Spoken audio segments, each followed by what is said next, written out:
Okay. जय मसीह की sir. Okay.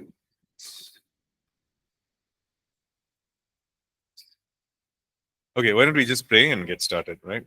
हम लोग प्रार्थना करेंगे और शुरुआत And करेंगे। as we prayed this afternoon, we're just going to thank the Lord today.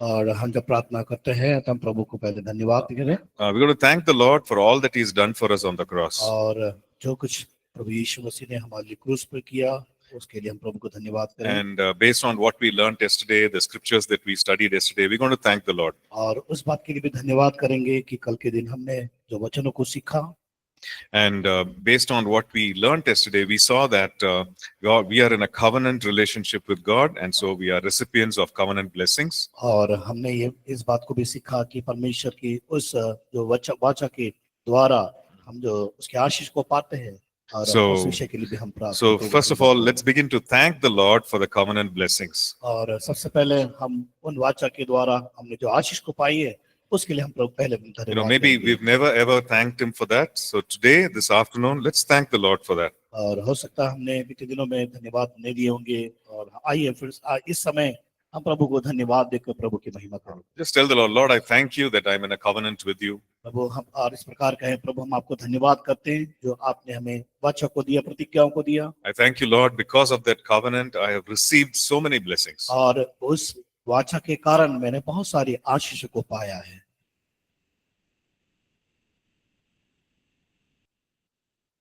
Secondly, just begin to thank the Lord and say, Lord, I thank you that because on the cross, you took every curse and in its place, you gave me the blessings of Abraham. और दूसरी बात पर हम धन्यवाद करें, प्रभु यीशु मसीह ने हमारे सारे श्रापों को क्रूस पर उठा लिया और उस अब्राहम के द्वारा उन प्रतिज्ञा जो अब्राहम से की गई उसकी आशीष को प्रभु ने हमें प्रदान किया है। Right. So just thank Him for Galatians 3 and verse 13. और गलातियन 3 उसका 13 के अनुसार हम प्रभु को धन्यवाद करें। Right. We have been blessed with the blessings of Abraham. कि हमने जो अब्राहम की जो आशीष जो उसे मिली उस आशीष को हमने पाया है। So just open your mouth and just say, Lord, I thank you for blessing me with the blessing of Abraham. और आप अपने मुंह खोलकर प्रभु को धन्यवाद करें कि जो अब्राहम ने आशीष पाया वो आशीष को हमें दिया, वो आशीष हमने पाया, उस आशीष के बारे में हम प्रभु को धन्यवाद करें। Yeah, just thank the Lord and say, Lord, I thank you for every blessing. आइए हम अपने मुंह खोलकर प्रभु को धन्यवाद करें जो आशीष अब्राहम ने पाई वो हमें देने के लिए। Thank you, Father God. Thank you, Lord. धन्यवाद। Thank you, Lord. Every blessing that Abraham walked in, Father God, you have, Lord, brought into our lives because of the cross. We thank you, Lord. Thank you, Father God. Thank you, Master. Thank you. Thank you, Jesus. Thank you, Lord. We bless your name, Father God.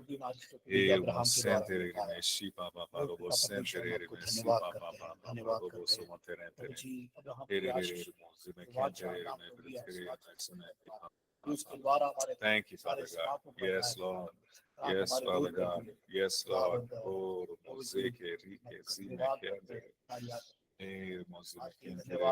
thank you, Father God. Yes, Father God. Thank you, thank you, thank you, thank you, Lord. Thank you for blessing us. Thank you that you do not withhold us. Father God, this afternoon we thank you that, Lord, you do not withhold any good thing, Lord, to those who walk uprightly. प्रभु जी हम आपको धन्यवाद करते हैं सारी उन बातों के लिए जो आपने हमारे जीवन में रख छोड़ा है। We thank you, Father God. प्रभु हम आपके लिए धन्यवाद करते हैं। We give you praise, O God. प्रभु आपकी स्तुति करते हैं। Lord, we ask that you will enable us to, Lord, see you and focus on you, O God, the true picture that we see in the Word, O God. प्रभु आप हमें योग्य बना लिए ताकि खुदावन उस सच्ची चित्रण को खुदावन वचन के द्वारा हम अपने जीवन में बना सके। Lord, may we not go by our own experience, but Lord, I pray that we will, Lord, see you for who you are as it's in the Word of God. प्रभु जी हम अपनी इच्छा के अनुसार नहीं, हम अपनी सोच के अनुसार नहीं, लेकिन आपके वचन के अनुसार हमें बढ़ने के लिए खुदावन उस बातों को जो आपने रखा उसको पाने के लिए। Yes, Lord, continue to speak to us even today. प्रभु जी आज फिर से लगातार हमसे बातचीत करिए। Change us from the inside out, Lord. प्रभु हमारे आंतरिक हृदय को बदलिए पिता। Let there be transformation by the renewing of our minds. प्रभु जी हमारे मन के बदलने से खुदाबंद एक नयापन आने दीजिए। Let there be freedom from all kinds of fear of failure and fear of poverty, God. प्रभु हर एक दरिद्रता के जो डर है खुदावंद, हर एक भय जो हमारे अंदर पाए जाते हैं खुदावंद, उन बातों से प्रभु जी हमें हमें संभालिए। Enable us to walk in victory, Father God. प्रभु जी हमें योग्य बनाइए ताकि हम उस विजय को प्राप्त करते बने रहे। Enable us to walk in faith in you. प्रभु जी हमें योग्य बनाइए कि आप पर हम विश्वास और भरोसा करते हुए आगे बढ़ सके। Even in the most difficult of circumstances, Lord. प्रभु जी चाहे कितना भी कठिन परिस्थिति हमारे जीवन क्यों ना हो, Lord, let our confession be the confession of truth. प्रभु जी हमारे अंदर जो अंगीकार जो होता है, अंगीकार करते, वो सत्य का अंगीकार होने पाए। Lord, enable us to continue to declare the truth of who you are, Lord, even in the difficult of times, Lord. प्रभु जी उन कठिन परिस्थिति के समय भी आप कौन है करके हमारे जीवन के द्वारा घोषणा करने के लिए आप सहायता करिए। We thank you, Lord. हम धन्यवाद करते We हैं। give you all the praise and all the glory at this हम time. सारी प्रशंसा, आदर और स्तुति आपको हम चढ़ाते हैं। In Jesus' matchless name we pray. यीशु के अद्भुत नाम में हम मांगते हैं, Amen. आमीन। Amen. Okay, yesterday we studied a lot of things. और कल के दिन हमने बहुत सी बातों को हमने सीखा, And the last thing that we studied was about hindrances to God-given prosperity. और आखिरी में हमने जो सीखा परमेश्वर के द्वारा दी जाने वाली संपन्नता में रुकावटें। So we looked at some of those things which stop us from receiving or enjoying God's prosperity that God wants to give us. हमने उन बातों को देखा जो परमेश्वर हमारे जीवन में चाहता है देने के लिए, संपन्न बनाने के लिए, और वो कौन कौन सी बातें हैं जो रोकती है उन आशीषों को पाने के लिए। So today we are going to look at some of the ways or methods that are there in the Word of God for us to walk in. और आज हम उन तरीकों को देखेंगे जो परमेश्वर के द्वारा संपन्नता के सिद्धांत पाए जाते हैं। So God has in the Word of God we see many instructions. और परमेश्वर के वचन में बहुत से निर्देश पाए जाते हैं और निर्देश दिए गए हैं। We see many principles or methods. और कई तरीके और सिद्धांतों को भी। You know, when we look at a product that we buy, और हम देखते हैं कि जो सामान हम जिसे लेते हैं, you know, suppose you buy a watch or a tab, और मान लीजिए उदाहरण के लिए आप घड़ी लेते हैं या टैब लेते हैं, you know, not many of us read the instruction manual, right? और कई लोग हैं कि उसमें जो लिखे हुए निर्देश को पढ़ते नहीं है। We go to the instruction manual only when there is a problem, और जब कोई समस्या होती है तब हम निर्देशों को ध्यान करते हैं। right? Suppose you buy a phone, मान लीजिए आप एक मोबाइल खरीदते हैं, do you read the instruction manual before starting the phone? जब आप मोबाइल को चालू करने के पहले क्या उसके निर्देशों को आप पढ़ते हैं? नहीं, Not many of us do that, right? कई लोग नहीं करते इसको। We charge the phone, we switch on the phone, we start using the phone. बस क्या करते हैं, मोबाइल को चार्ज करते हैं और बैटरी चार्ज हो जाती है, उसके बाद हम इस्तेमाल करते हैं।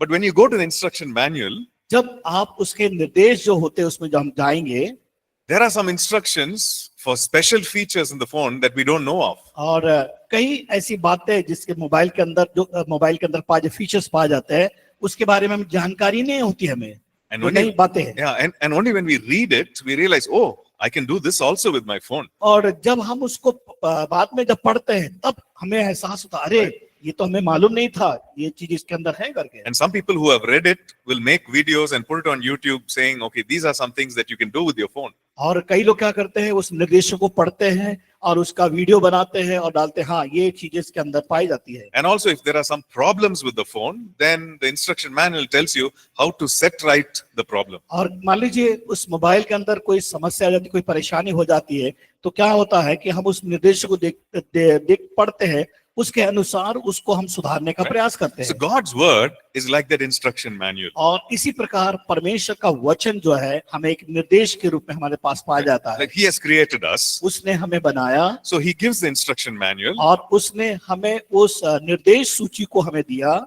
and He says, okay, this is what you may need to do in order to function well. और तुम्हारे जीवन को सही संचालन करना है तो ये इस प्रकार के निर्देश पाए जाते हैं। And if there are challenges, if there are problems, this is how you need to solve it. जब तुम्हारे सामने कोई चुनौतियां आती है, कोई समस्या आती है, ये बातें हैं जो तुम उसका समाधान कर सकते हो। So God gives many principles, many methods that we should follow in our lives. और परमेश्वर क्या करता, अपने लोगों को वचन में जो सिद्धांत को दिया है और तरीका दिया है कि तुम उसको पालन करो जिसके द्वारा तुम आगे बढ़ सको। And some of these instructions or ways are regarding money. और ऐसे जो निर्देश बाइबल के अंदर दिया है वो है संपन्नता या पैसे से संबंधित है। Okay.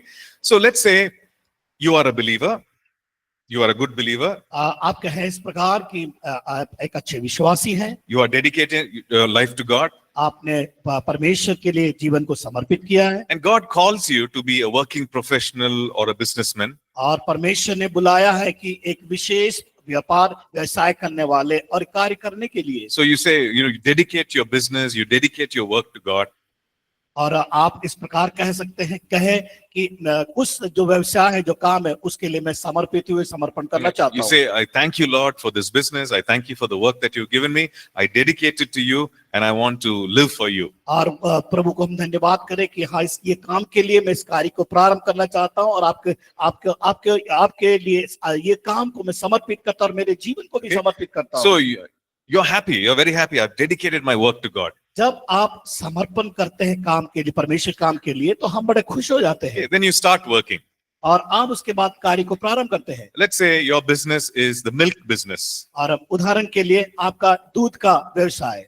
Okay, you have many cows at home. और आपके घर में बहुत सारे गायें हैं। You have somebody to milk the cows. और आपके पास लोग हैं उस दूध को निकालने के लिए। And every morning you sell the milk to that whole area. और आप क्या करते हैं, सुबह उठकर उस सारे दूधों को आपके क्षेत्र में बेचने के लिए जाते हैं। Okay, so you lay hands on the cows and you pray for them.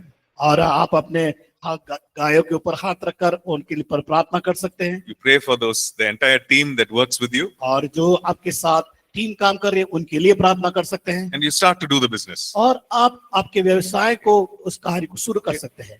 Then you notice that there is another person who's also doing the same milk business. और आप ध्यान दीजिए, उसी प्रकार जो आप कर रहे हैं दूसरा व्यक्ति भी उसी काम को कर रहा है। And he tells you some secrets, business secrets. और आपको कुछ जो व्यवसाय के बारे में कुछ गुप्त जानकारियों को वो देता है। So he calls you and he tells you, आपको बुलाकर आपसे कहता है, see, I'm more experienced than you. और मैं आपसे ज्यादा मेरे पास अनुभव पाए जाते हैं। And I'll teach you how to increase your profit. और वो कहता है कि मैं आपको सिखाना चाहता हूँ कैसे उस व्यवसाय में आप ज्यादा कमा सकते हो। With 1 liter of milk, you add half a liter of water. तो क्या करो, 1 लीटर दूध में आधा लीटर पानी मिला लो।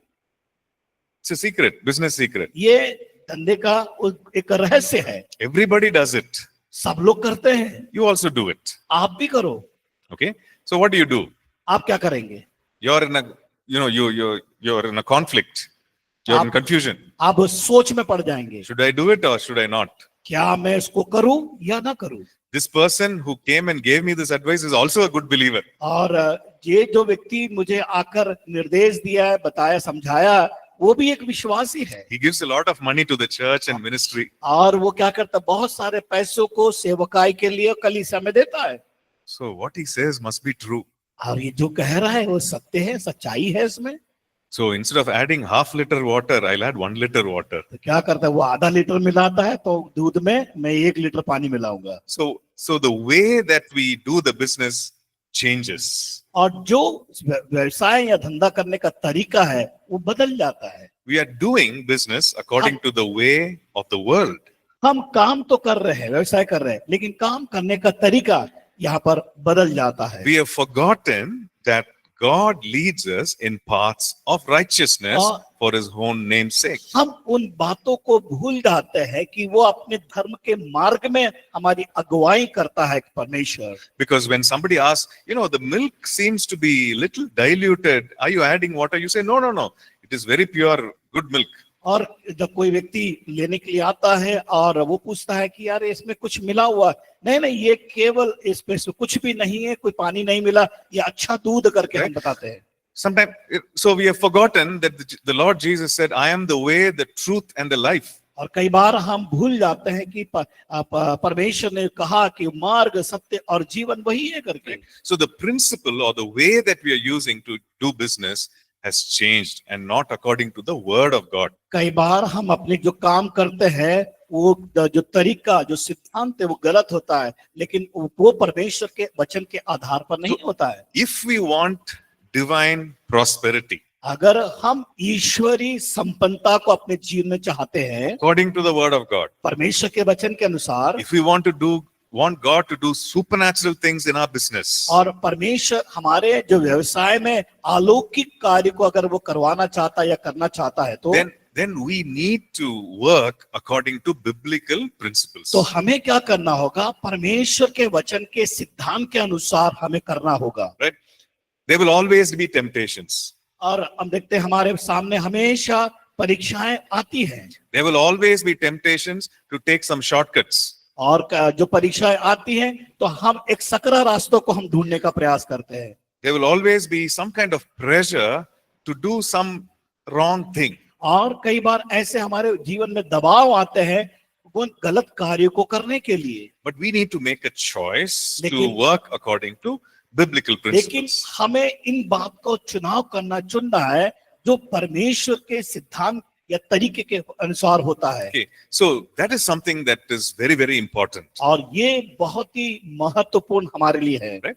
Because we will not get the desired results if we dedicate our work to God, but we are not operating according to God's principles. और कई बार क्या होता है हमारी इच्छा ऐसे हो जाती है जो परमेश्वर के लिए समर्पित होकर जो जीवन होना चाहिए सिद्धांतों को करने के लिए, वो बातें कई बार हमारे जीवन के अंदर हम देख नहीं पाते। And then we are wondering, why is there so much confusion? What opened the door to all this, the work of the enemy? Why is all these things happening in my life? कई बार हम सोचते हैं कि शत्रु हमारे जीवन में ऐसे ऐसे द्वार को क्यों खोलता है, हम अचंभे में पड़ जाते, सोच में पड़ जाते, ऐसा मेरे जीवन में क्यों होता है करके। Right? We've forgotten that we have not used biblical principles. कारण यह है कि परमेश्वर इस बात को हमें बताता है कि जो सिद्धांत परमेश्वर ईश्वरीय है उसको हम पालन नहीं करने का। Right? When we work with the way of the world, it might get some immediate results. जब हम संसार के अनुसार जब हम कार्य को हम करने का प्रयास करते हैं, It might get some immediate results. और हमें जल्दी उसका प्रत्युत्तर हमको मिल जाता है। Right? So the way of the world will get some immediate results. और इस संसार की इच्छा के अनुसार जब हम करते हैं तरीके के अनुसार, तो हमें जल्दी सफलता मिल जाती है या हमें रास्ता मिल जाता है। Right? But the fact is that the fruit will not be long lasting, or the success will not be long lasting. लेकिन एक बात याद रखना, वो जो सफलता, वो फल ज्यादा समय तक टिका नहीं रहेगा। Right? There will be something that will happen, some confusion that will happen as we go along. जब हम ऐसे लंबे समय तक चलने का जब प्रयास करते हैं तो उसमें कई प्रकार की शंकाएं हमारे अंदर उत्पन्न होती है, Because we have withdrawn from God and we have placed ourselves in the enemy's territory. और क्या करते हैं, हमने परमेश्वर की ओर जाने वाला रास्ता से हटकर हम शैतान के उस रास्ते पर हम चलने के लिए अपने आप को चुन लेते हैं। Right? So when we place ourselves in the enemy's territory, we are giving the enemy permission to work in our lives. और हम क्या करते हैं, जब शैतान के कार्य क्षेत्र में अपने आप को जब डाल देते हैं तो शैतान को अवसर देते हैं और उसके अनुसार कार्य को करने के लिए। So we should be careful. इसलिए हमें सावधान रहने की आवश्यकता है। So we should understand what the principles are, or the biblical principles are, and do it in our lives. और हमें इस बात को समझना है कि ईश्वरीय जो संपन्नता के लिए सिद्धांत है वो क्या है, उसको समझकर उसके अनुसार करने के लिए हम अपने आप को तैयार करना है। Okay, let's look at Isaiah chapter 48 verses 17 and 18. और हम पढ़ेंगे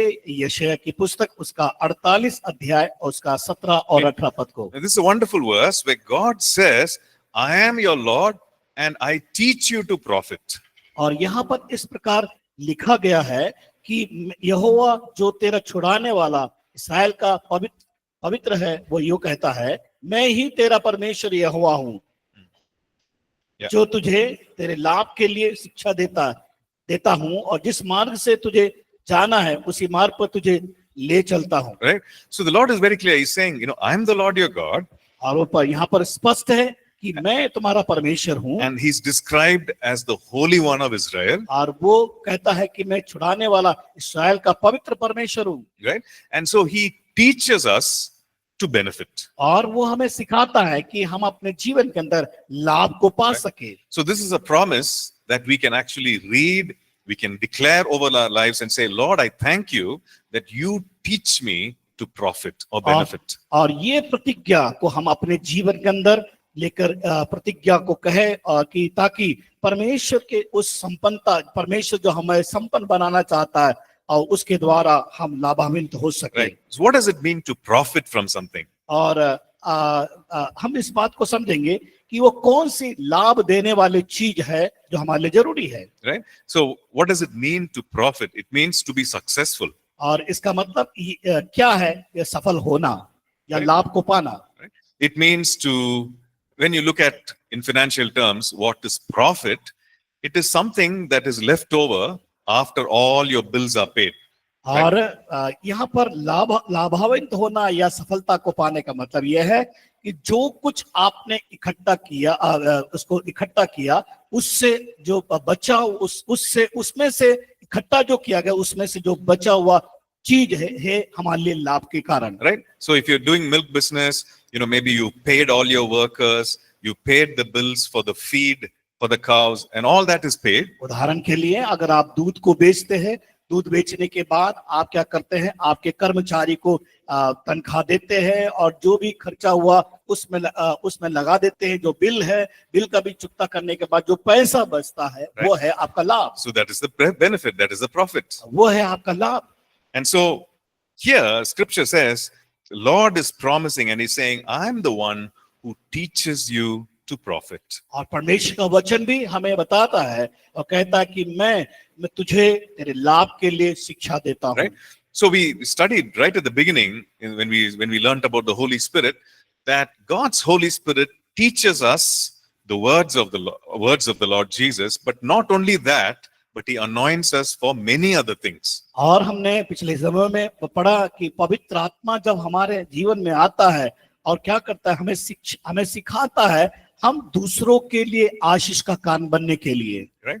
So he teaches us वो many हमें other things. वो सिखाता है बहुत सी बातों के लिए। In the book of Exodus, we saw he anointed these skilled workers to create beautiful things. और हम देखते वचन में जब पढ़ते हैं कि उसने बहुत सी कौशलता को दिया ताकि दूसरों को हम सिखा सके। Right? In the same way, इसी प्रकार he teaches us to profit. और हमें सिखाता है कि हम अपने जीवन के अंदर लाभ को प्राप्त करें। Okay, so that is in Isaiah 48 verses 17 and 18. और यशायाह उसका 40 17 and 18. उसका 17 18 48 और 17 18 में हम देखते हैं। Okay, now in 1 Kings chapter 2 verses 1 to 3. और हम अगला वचन देखेंगे, पहला राजा उसका 2 अध्याय Now King 1 से 3 पद तक। Sorry. So King David is giving instructions to his son Solomon. और यहाँ पर राजा दाऊद अपने बेटे सुलेमान को निर्देश दे रहा है। Okay, in verse 3 we read like this. Can somebody read verse 3? Second कोई Kings, 3 पद को Sorry. पढ़े इसको। 1 Kings chapter 2 verse 3. पहला राजा की पुस्तक उसका 2 अध्याय उसका 3 पद पढ़े इसको जोर से। जब दाऊद के मरने का समय निकट आया तब उसने अपने पुत्र सुलेमान से कहा, मैं संसार की रीति पर कुछ करने वाला हूँ, इसलिए तू हियाव बात कर पुरुषार्थ दिखा और जो कुछ तेरे परमेश्वर यहोवा ने तुझे सौंपा है उसकी रक्षा करके उसके मार्गों पर चला करना, और जैसा मूसा की व्यवस्था में लिखा है वैसा ही उसकी विधियों तथा आज्ञाओं और नियमों और चितौनियों का पालन करते रहना, जिससे जो कुछ तू करे और जहाँ कहीं तू जाए उसमें तू सफल होए। Right. So he's saying commandments, instructions, everything that is written in the word, he says you do it so that you may prosper in all that you do and wherever you turn. और यहाँ पर हम देखते हैं विधिया, आज्ञा, नियम, चितौनिया का पालन करने के बारे में बताता, अगर तू करेगा जहां कहीं तू जाए सफल होगा करके। Okay? So God's word he gives us so that we can benefit, we can be blessed by it. परमेश्वर अपने वचन को हमें इसलिए देता है ताकि हम अपने जीवन में उसकी आशीष को पा सके। Okay, so God's will, God's desire is good things for us. और परमेश्वर की इच्छा यही है हमारे लिए, वो अच्छा कार्य करने के लिए। If you're doing some work, if you're a student, whatever, he wants us to succeed in it. चाहे हम विद्यार्थी हो, चाहे हम कोई अच्छा काम कर रहे हो, इसलिए कि हम अपने जीवन में सफलताओं को पा सकें। So let's look at what are the principles that he has put in his word. और हम उन सिद्धांतों को देखेंगे जो परमेश्वर ने अपने वचन में डाला है। Because King David is very clear. He tells his son, you know, all that God has written, you do it and you will prosper. और राजा दाऊद अपने बेटे के लिए इस बात को बताता है, नियम को देता है कि तुम अगर ऐसा करोगे तो तुम्हारे जीवन में सफलता को मिलेगी। Right? And God tells Joshua also the same thing. और परमेश्वर यहोशू से भी इसी प्रकार का वार्तालाप करता है या बताता है। Joshua chapter 1 verse 8. और यहोशू की पुस्तक उसका 1 अध्याय उसका 8 पद को हम देखते हैं। He talks about the word of God. और वो परमेश्वर के वचन के बारे में बताता है वहां। He says, you declare it, you think about it, and you do it, and you will make your way prosperous. और वो वहां पर बताया कि अगर तू वचन को अपने ध्यान करेगा, उसके अनुसार घोषणा करेगा, तो तुम्हारे जीवन में सफलता होगी करके। Okay, so we need to live by the principles of God's word.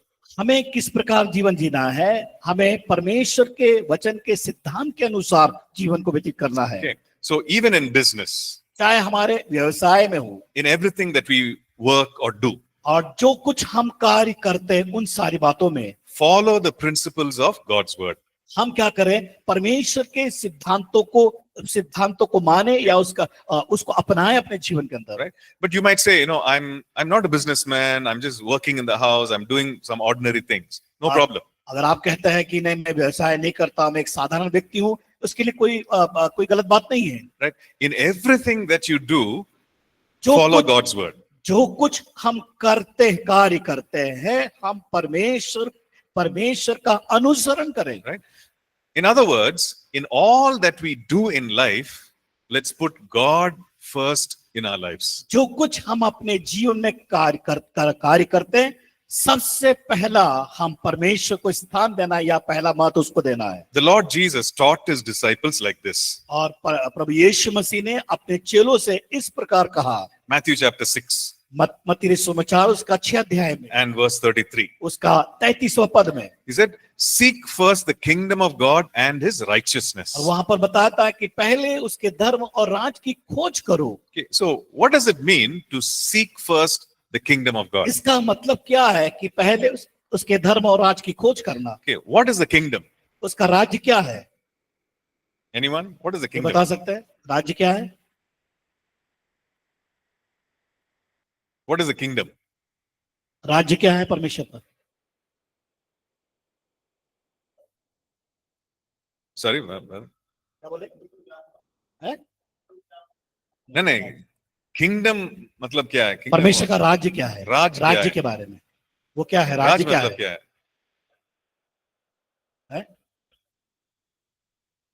स्पष्ट बोलो। हाँ? No, what is kingdom? Kingdom of God. परमेश्वर का राज्य क्या है? General, no, परमेश्वर का राज नहीं है, सिर्फ राज. फिर राज्य, What is the राज्य के बारे में। kingdom? What is it? What does kingdom mean? राज्य का मतलब क्या है? Huh?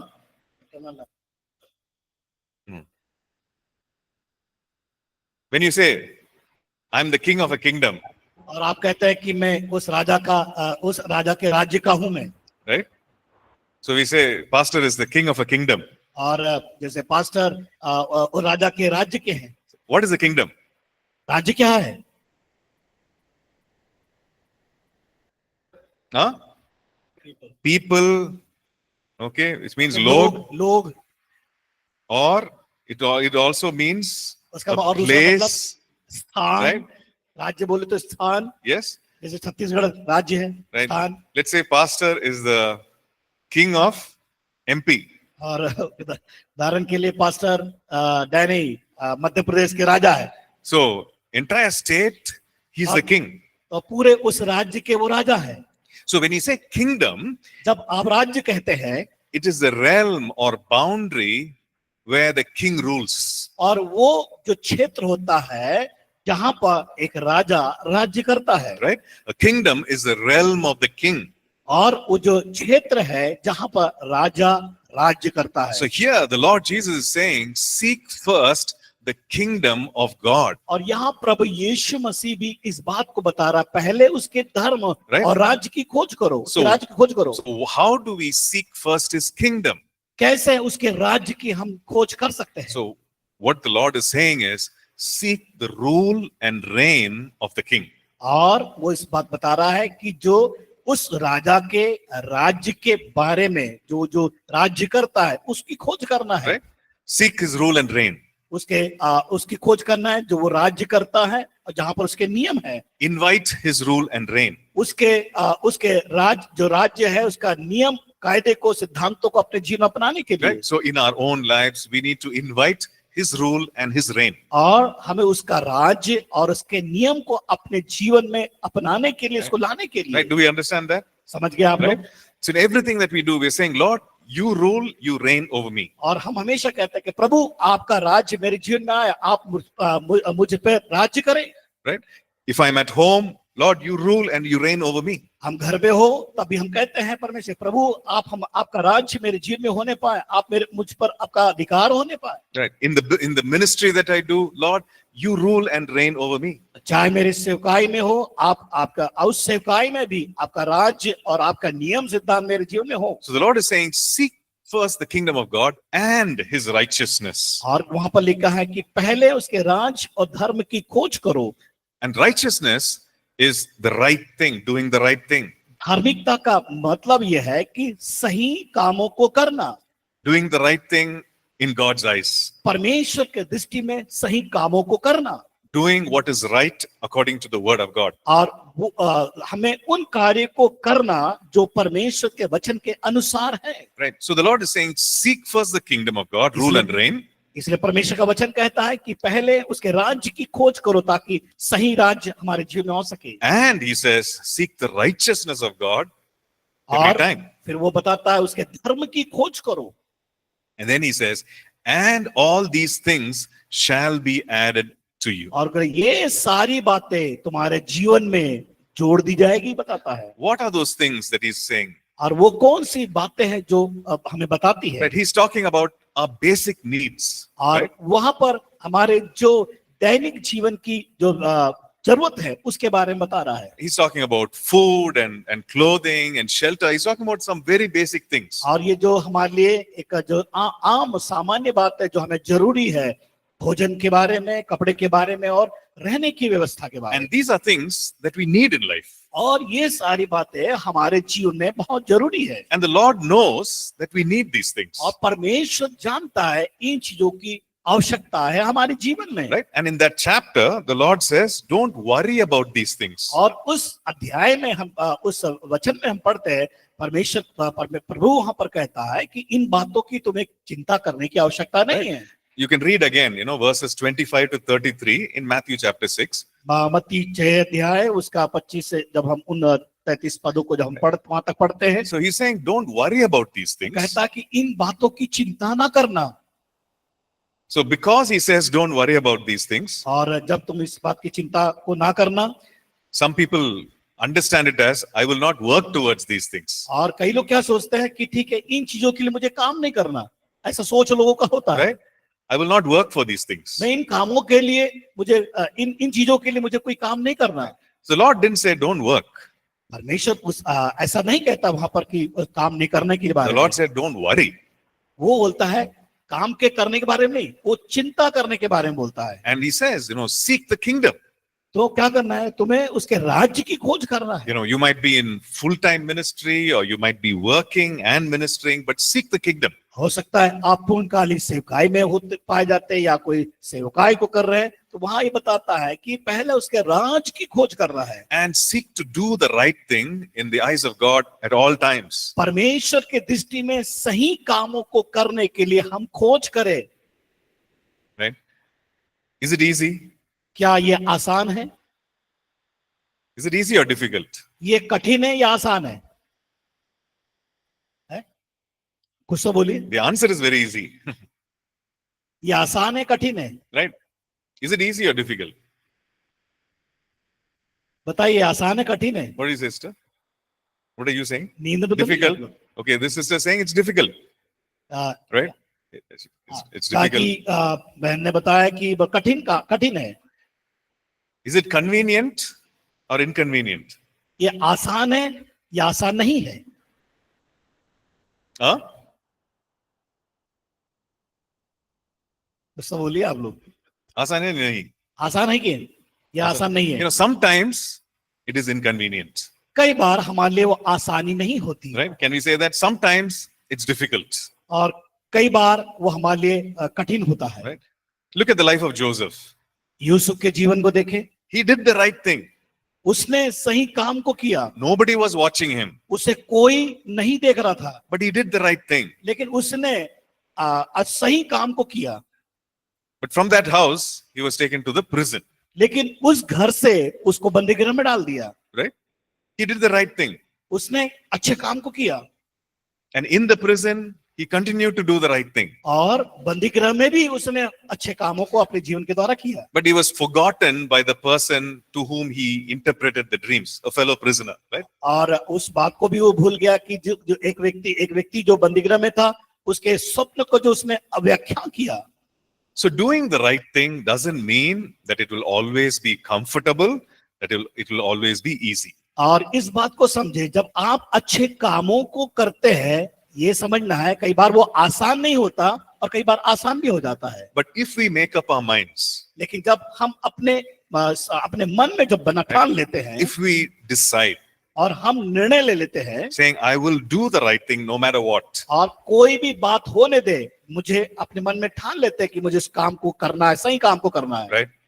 Then we will experience the hand of God through and through in our lives. और हम परमेश्वर के उन कामों को अपने हर एक दिन के जीवन में हम अनुभव करने पाते हैं। Right? For a season, we might feel, I'm being disadvantaged. I'm not being elevated. We might feel that way. कई बार हम इस प्रकार सोचते हैं कि मैं उस काम के योग्य नहीं हूं या कर नहीं पाऊंगा करके, Right? Or we might feel that we're not enjoying any benefits. और हम ये सोचते हैं कि हम अपने अंदर जो लाभ को पाना है उसमें आनंद को Right. हम नहीं पाते। I've done the right thing, but I'm still not enjoying the benefit of मैंने it. तो अच्छे काम किया, लेकिन उसके बाद भी मैं आनंद खुशी को नहीं मना पा रहा हूँ। But God sees it. लेकिन परमेश्वर उसे देखता है, Right? He will not forget that. वो कभी भी भूलता नहीं है। The way he did not forget Joseph. और जो तरीका हम देखते हैं, यूसुफ को नहीं भूला Right? The परमेश्वर, way he did not forget Daniel and his friends. और देखते हैं कि परमेश्वर ने दानियल को और उसके मित्रों को नहीं भूला। Right? The same way he will not forget us. इसी प्रकार परमेश्वर हमें भी नहीं भूलता, हमसे उन बातों को नहीं भूलता। Right? He will lift us up. वो हमें उठाता है, Right? But we need to first choose to do the right thing. लेकिन हमें पहले उस काम का चुनाव करना है जो सही काम हो। Okay? So these are some things that we need to understand and we need to practice if it is to live in a way practicing biblical और principles. इन बातों को हमें समझना है और अपने जीवन को आगे बढ़ाने के लिए जो सिद्धांत परमेश्वर की ओर से है, उसको हमें अपने जीवन में लागू करना है। Okay? So, in doing all this, we must not forget that we need to work hard. और जब इन कामों को हम करते हैं, एक बात का ध्यान रखना, हमें उसे भूलना नहीं है। Right? Sometimes we think as believers that because we have the grace and favor of God, we can take life easy. और कई बार हम इस प्रकार सोचते हैं कि परमेश्वर का अनुग्रह हमारे साथ है और अनुग्रह के द्वारा हमारे लिए हो जाता है, तो हम इन बातों को कई बार हम उस पर कदर नहीं करते या समझ नहीं पाते। Right? We excuse ourselves from working hard. कई बार हम कठिन कामों को करने के लिए बहाना बनाने का प्रयास करते हैं। What do you think? Is work a blessing or a curse? क्या सोचते हैं इसके बारे में? क्या वो कार्य हमारे लिए श्राप लाती है या आशीष को लेके आती है? And is it a blessing or a curse? Work. क्या हमारे लिए वो आशीष है या श्राप है? Because we all have to work, हम सब लोग काम करते हैं, whether in ministry or otherwise. चाहे हम सेवकाई हो चाहे दूसरे काम हो। But is it a blessing or is it not a blessing? क्या वो आशीष है या आशीष नहीं है? What do you think? आप क्या सोचते हैं? Okay, somebody who's not answered before from here, put your hand up. What do कुछ you लोग इधर think? से उत्तर नहीं दे पा रहे, बताएं। Yeah, sister, you've not. What do you think? Yeah. You. आप- या No, behind, just behind आपके you. पीछे। Ah, हाँ just, जो yeah, that, no, just behind you. What do you think? Is work a blessing or not? क्या काम हमारे लिए आशीष है या आशीष नहीं है?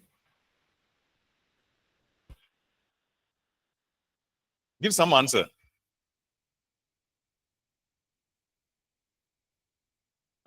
Is work, क्या काम आशीष है या नहीं? क्या वो सेवा हो या हम दूसरे काम करते हैं, वो हमारे लिए आशीष है या आशीष नहीं है? आशीष है? सेवा कर रहे हैं। Okay. Yeah, sister, next to you. Why do you think she's saying it's a blessing? आप हाँ, आशीष है, क्यों है? क्योंकि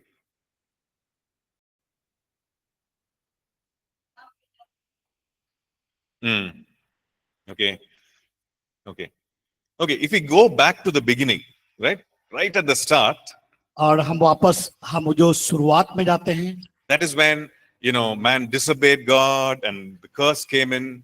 जिस प्रकार वो व्यक्ति ने अनाज्ञाकारिता का काम किया, उस पर श्राप आया। Right, and so many times we think, okay, because of disobedience, Adam was cursed, to till the ground and then work and all that. So work is a curse. कई बार सोचते हैं कि उसके अनाज्ञाकारिता के कारण जो कठिन मेहनत आदम ने किया, उसके कारण वो श्रापित किया गया। Adam had everything in the garden. और उस बगीचे में आदम के पास सब कुछ था। He had these fruits and everything. He could just enjoy and relax. बहुत सारे फल और चीजें थी, वो अपने जीवन के अंदर मजा करने के लिए। Because of him, now I have to work. और जिसके कारण मैं क्या करूं, काम ना करूं, Right? जब सब कुछ है।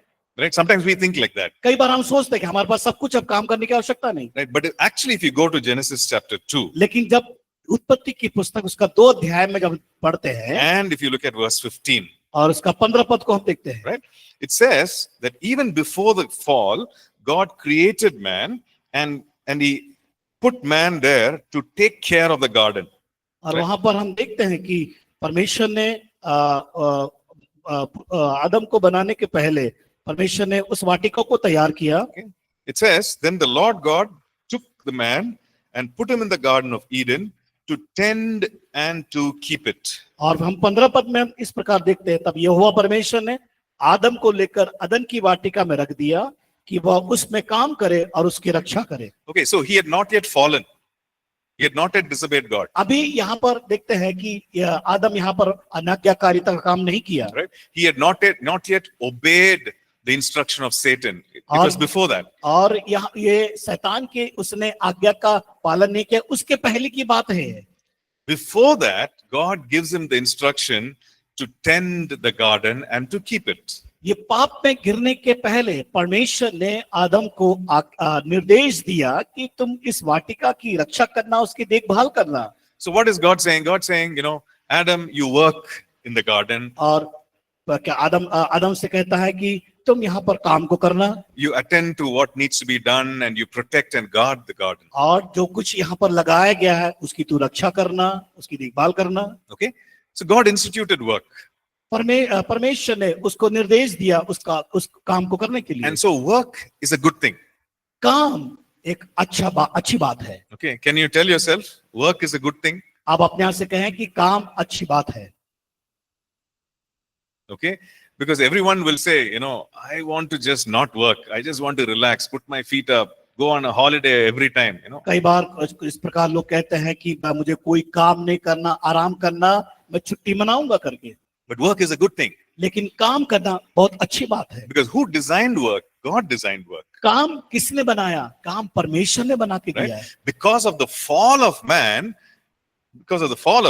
मनुष्य के गिरने के कारण या पाप में गिरने के कारण, man had to work very hard and toil and suffer और in order to produce. वहां देखते हैं कि पाप में गिरने के कारण कठिन मेहनत करना शुरू किया, Right. उसको पसीना बहाना पड़ा उसके लिए, The environment in which he was working, that became cursed. Even creation became और cursed. उसका जो वातावरण था वो भी श्रापित हो गया जहां वो काम कर रहा था। Like the ground itself was cursed. और हम देखते हैं कि वो जमीन भी श्रापित की गई, And so he had to really work hard in order to make it produce. और जो उस उत्पन्न करने के लिए उसको कठिन परिश्रम वहां पर करना पड़ा। But that came after the fall.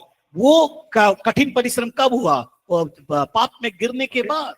So work is good, काम अच्छा है, right? Work actually creates a sense of satisfaction for us, और काम जो हमारे अंदर संतुष्टि को लेके आता है, right? You're doing something useful जो कि हमारे लिए उपयोगी होता है, and you're getting something in return for the work. और काम करने के बाद हम उसके द्वारा कुछ प्राप्त करते हैं, And whatever you get, maybe it's a salary or whatever, it takes care of your needs. और हो सकता है आप कोई काम करके आमदनी को अर्ज करते, प्राप्त करते, जिसके द्वारा आप अपने जीवन यापिका को चला सके, And you can also help others with it. और उसके द्वारा दूसरों की भी सहायता या मदद कर सके। So work is good. काम बहुत अच्छा है, Okay, no doubts about it. इसमें कोई शंका नहीं। So what kind of work should I do? तो मुझे किस प्रकार का कौन सा काम करना चाहिए, Or sorry, in other words, how should I work? और दूसरे शब्दों में मुझे कैसे काम करना है। No matter what work I'm doing, how should I work? का चाहे कोई काम हो, लेकिन मुझे वो जो काम है दिया है, उस काम को मुझे कैसे करना चाहिए। Okay, so yesterday we looked at this verse, Proverbs हमने- chapter 10. हमने इस वचन को हमने देखा था, नीति वचन उसका 10वां अध्याय, Proverbs 10 and verse 4. नीति वचन 10 उसका 4। It says, he who has a slack hand becomes poor, but the hand of the diligent makes rich. उसमें इस प्रकार लिखा है 10 का 4 में, जो काम में ढिलाई करता है वो निर्धन हो जाता है, परंतु कामकाजी लोग अपने हाथों के द्वारा धनी होते हैं। Okay, so what does it mean? It means that if one has a slack hand meaning if one is delaying, if one is not really doing what one needs to be doing. और यहाँ पर ढिलाई का मतलब यह है कि जो वो काम जो आलसी होकर बड़े धीरे धीरे कार्य करता हो। So if such a kind of work is done, it has its result. और ऐसे काम को वो जब करता है उसको फल मिलता है। Okay, you tell me, 1 plus 1 is how much? और अब बताइए, एक धन एक कितना होता है? 2. Very sure? सही है। Okay, right. 5 plus 5 is 5 धन 5 कितना होता है? okay. So how can 1 plus 1 equals 10? It cannot be. और एक धन एक बराबर 10 कैसे हो सकता है? कभी नहीं हो Right. सकता। So if our effort is 1 plus 1, it can only be 2. Right? अगर हमारा जो उद्देश्य, जैसे हमने बताया, If our effort, the effort that we put in is like 1 plus 1, it can only result in 2. और जब एक धन एक हम जब जोड़ेंगे तब वो क्या 2 ही कहलाएगा, 2 ही होगा। But if the effort is increased to 5 plus 5, it will result in 10. और हम जब देखते हैं जब वो बढ़ता है 5 धन 5, वो जो 10 जब हो जाता है। Okay, so that is what this verse is telling और us. यही बात वचन यहाँ पर समझाता है। Okay, let's take a break and we'll come back. और हम यहाँ पर ब्रेक लेंगे, फिर वापस आएंगे।